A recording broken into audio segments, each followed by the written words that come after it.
کہیں دور سے آتی ہوئی شہنائی کی آواز نے آج پھر اس کے خوابیدہ جذبات میں ہلچل مچا دی تھی، جسے ان 10 برسوں میں اس نے بڑی مشکل سے تھپک تھپک کر سلایا تھا۔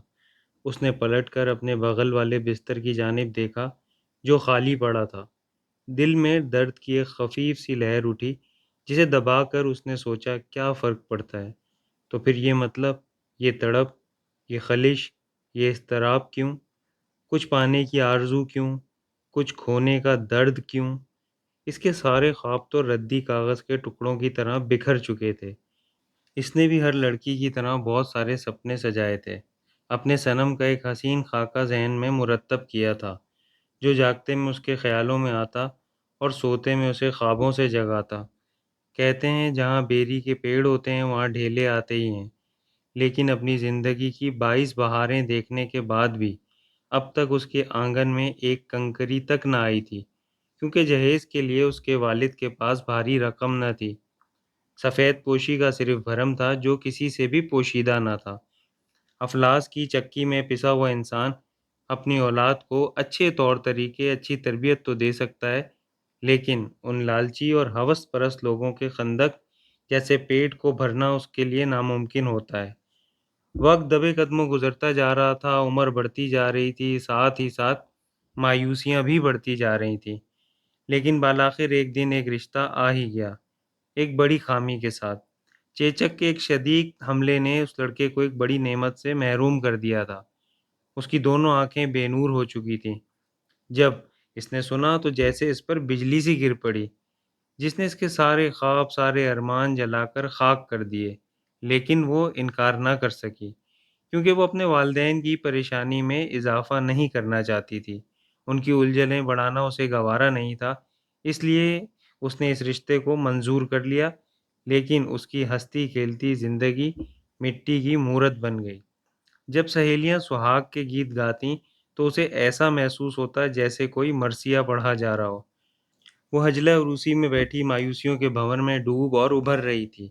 جذبات کی دنیا میں ہلچل مچی ہوئی تھی، دل کی دھڑکنیں بے ترتیب تھیں۔ کاش کوئی ایسا حادثہ ہو جائے کہ نہ میں رہوں، نہ میرے خواب، نہ میرے ارمان۔ رہ رہ کر یہ خواہش اس کے اندر بیدار ہو رہی تھی۔ دولہے کو اس کے دوستوں نے حجلہ عروسی کے دروازے تک پہنچا دیا۔ اندر وہ ایک چھڑی کے سہارے داخل ہوا۔ بار بار وہ چھڑی کو لہرا کر کمرے کی پوزیشن کا اندازہ لگا رہا تھا۔ کسی طرح وہ اس جگہ پہنچ گیا جہاں دلہن بیٹھی تھی۔ دلہن نے نظریں اٹھا کر دیکھا اور غش کھا کر گرتے گرتے بچی۔ آنکھوں کی خامی تو اس نے سیاہ چشمے سے چھپا لی تھی، لیکن چیچک کے بے شمار داغوں نے اس کے چہرے کے خد و خال کو بالکل مسخ کر دیا تھا۔ جلد کھردری اور شکن آلودہ ہو گئی تھی، چہرہ شادابی اور کشش سے محروم تھا۔ کیا یہی ہے اس کے سپنوں کا شہزادہ؟ دل میں نفرت کی ایک شدید لہر اٹھی اور آنسو کی لڑیاں اس کے دامن میں جذب ہوتی چلی گئیں۔ کچھ دیر ان دونوں کے درمیان خاموشی چھائی رہی، پھر اس نے ٹٹول ٹٹول کر اپنی منکوہا کی موجودگی کو محسوس کیا۔ یقیناً تم بہت خوبصورت ہوگی، لیکن میرا یہ المیہ ہے کہ میں تم کو دیکھ نہیں سکتا۔ آج میں بہت خوش ہوں اور وعدہ کرتا ہوں کہ تمہیں اتنی خوشیاں دوں کہ تم اپنی ساری محرومیوں کو بھول جاؤ۔ یہ مجھے کیا خوشیاں دے گا؟ اس کے ساتھ چلتے ہوئے لوگ دیکھ کر مجھ پر ترس کھائیں گے، میری قسمت پر افسوس کریں گے۔ ہر محفل، ہر تقریب میں میں احساس کمتری میں مبتلا رہوں گی۔ اسے بہتر ہے کہ میں ساری دلچسپیوں سے منہ موڑ کر گوشہ نشینی اختیار کر لوں۔ اس نے دل ہی دل میں سوچا، تم خاموش کیوں ہو؟ کچھ بولتی کیوں نہیں؟ کیا اس شادی سے تم خوش نہیں ہو؟ اس کا دل چاہ رہا تھا کہے لگا کر کہے کہ بھلا اندھیرے کنویں میں گر کر بھی کوئی خوش رہ سکتا ہے؟ یقین مانو، میں پھول کی طرح تمہیں اپنے بیڈ روم میں سجا کر رکھوں گا، جیسے میں کوئی شو پیس یا گلدستہ ہوں۔ اس نے ناگواری کے ساتھ سوچا۔ اب نہ کوئی امنگ، نہ جوش، نہ ولولہ۔ ایک لاش کی طرح اس نے خود کو شوہر کے سپرد کر دیا۔ دوسرے دن اس نے اپنا سارا سنگار اتار دیا۔ کس کے لیے سجوں؟ کون دیکھنے والا؟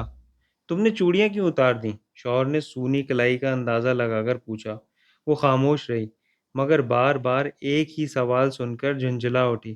کیوں پہنوں چوڑیاں؟ کوئی آنکھوں والا جو ہے انہیں دیکھے۔ اور چوڑی کی کرچیوں نے اس شخص کے سارے احساس کو لہو لہان کر دیا۔ جب وہ اسے تفریح کے لیے کہیں لے جانا چاہتا تو وہ انکار کر دیتی، اسے خود کو تماشا بنانا گوارا نہ تھا۔ جب کبھی وہ اسے آواز دیتا تو سنی انسنی کر دیتی۔ شوہر کی پکار پر اسے بے طرح غصہ آ جاتا۔ کبھی وہ لڑکھڑا کر گر جاتا تو اس کا دل کہے لگانے کو چاہتا۔ نہ جانے اس کے دل کو ایسا کرنے سے کون سا سکون حاصل ہوتا تھا۔ خدا جب کسی سے بصارت، سماعت یا قوت گویائی چھین لیتا ہے تو اسے آگہی کی غیر معمولی طاقت عطا کر دیتا ہے۔ وہ اس طاقت کے سہارے بیوی کے چہرے پر ایک چھائی ناگواری، بیزاری اور الجھنیں دیکھتا رہتا۔ اس کا دل چاہتا کہ وہ اپنی شریک زندگی سے بہت ساری باتیں کرے، وہ سب پوچھے جو اس کے دل میں سوال بن کر بار بار اکسا رہا تھا۔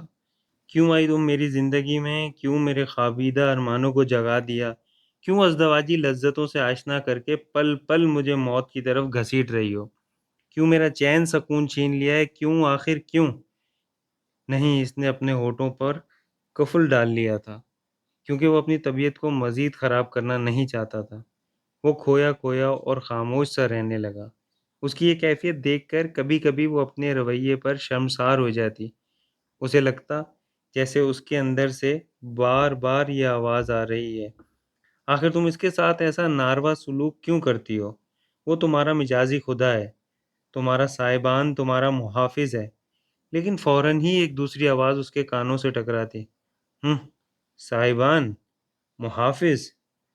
وہ محافظ جو اپنی حفاظت نہیں کر سکتا، وہ بھلا دوسروں کا محافظ کیسے بن سکتا ہے؟ پھر پہلی آواز آتی، مت سوچو ایسا، ظاہری حسن پر مت جاؤ، دیکھو تو صحیح اس کا دل کتنا خوبصورت ہے، چھوڑ دو نفرت۔ کیسے چھوڑ دوں؟